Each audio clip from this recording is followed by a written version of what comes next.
Bonjour tout le monde, welcome back to Montreal Rides. It's the next day. I'm going to the SAAQ at L'Angelier to plate and insure my scooter. I again forgot to tie my helmet. Let me do that here. Actually, I'm on a hill, hold on. Okay. I leave in such a rush that I skipped the step of securing the helmet. All right.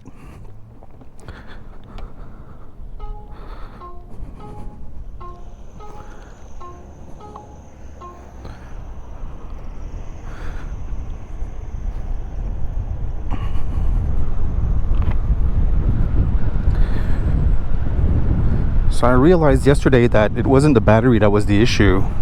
It was me. When I change riding modes using this button here, I have to wait a second and a half for it to actually change on the display. And I had pressed it once to switch from sports to dynamic, and having not seen anything happen, I pressed it again. And that actually switched it to economy mode with a top speed of like 30 kilometers an hour. So it was my mistake. The battery is fine.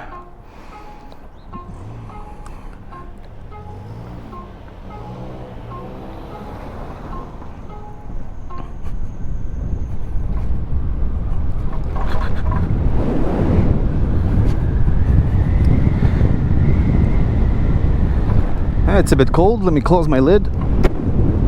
It is like 9 o'clock in the morning. There was even a nice layer of morning dew on my seat. I had to get a towel back in my apartment. Anyways, so I did skip some steps yesterday. I never showed you the actual full scooter. I never went through some things, never made you hear the different signal turn sounds. So I will be doing that today after I've plated it and insured it with the government body.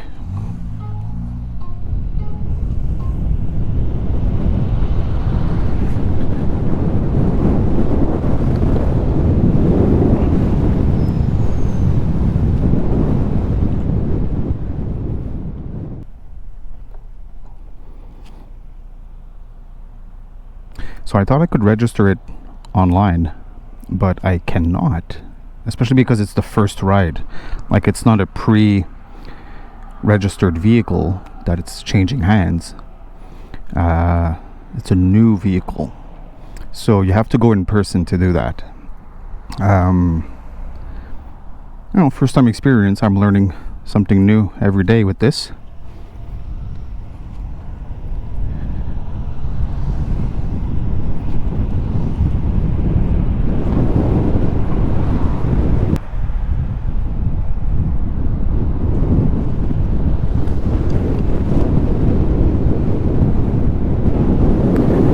We are arriving at Carrefour L'Angelier, so I'll see you in a few seconds.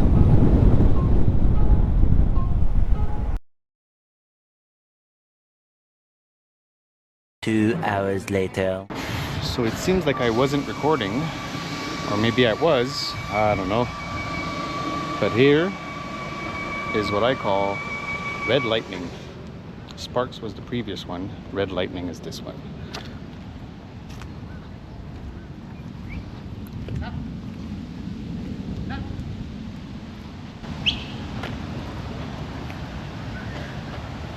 So it has two disc brakes in front and the back. It has a 3000 watt, I don't remember, Bosch motor. It's an NQi GTS. And this brake actually activates both the front and the back brake. This brake activates only the front. Got the usual horn, turn signals, high beams, low beams, display. to decrease the driving mode, e-save, dynamic, and sport. There's speed limits on each of these. The e-save goes a maximum of 30 kilometers an hour. The dynamic goes between 45 and 48 kilometers an hour. And turbo sports goes 70 to 75 kilometers an hour. You got your ready and kill switch, so press it to go, press it to turn off, your four-way switch, and I don't remember what these are. I'll have to look it up. There's a grocery bag holder hook, place to put your phone down here. This should be a USB charging plug, and multiple settings to plug it in. Let me actually open it.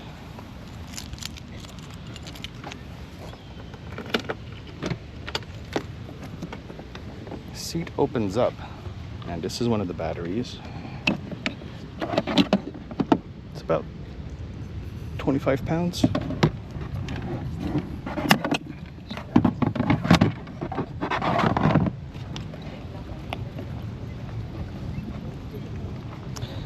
And there's a second key switch here that unlocks the underfoot second battery.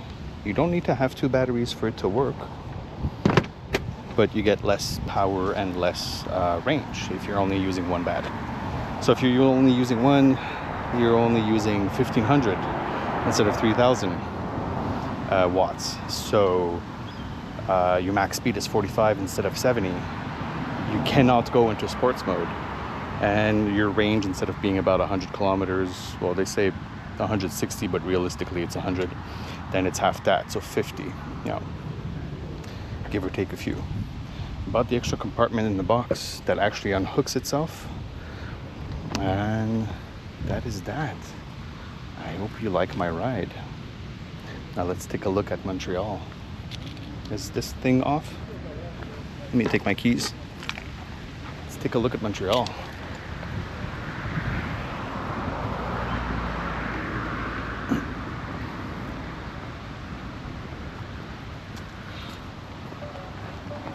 I'm getting a phone call. I'll see you soon. 5 minutes later. So that was a potential jobs calling. I've been applying left and right for an internship and a job, so we'll see. Got an interview tomorrow.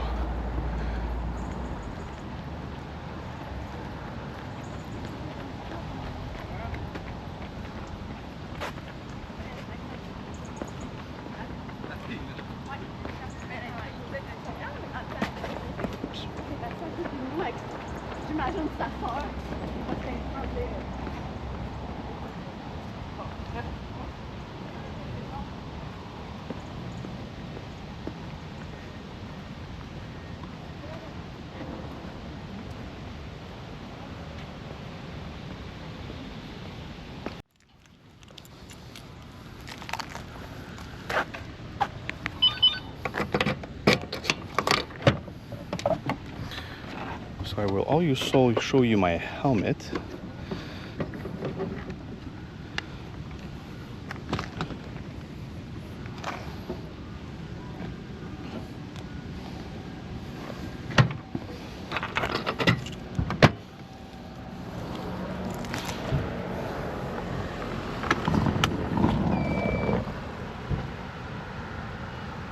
New colors.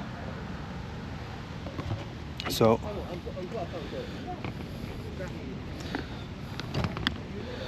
as the usual, top vents, open, close, and the front vent. Now I got this here from chinmounts.com. It's 3D printed.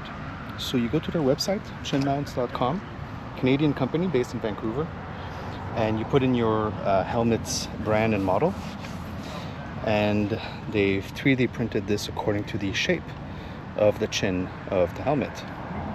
So it really fits well with GoPro mount. Just slide, whoops. Can't do it with one hand. Slide it in. There you go. And And as for the visor, you can see the edge here. It's like an extra plastic piece that you put inside, and it's supposed to help against fogging. It does, but a lot of times I end up having my second visor on, and that one fogs up. And there's a switch, I think it's on this side, that allows me to open and close it with just a little tiny switch. So I can have my shades. I don't have to replace my visor every time. It's pretty handy. So that was it. I'll film a bit of my ride going back home, and just to, like, you know, polish off the video. But I need to get ready for tomorrow's interview with the potential employer. So if you like my video, leave a thumbs up and subscribe down below. And I'll see you very soon. Ciao.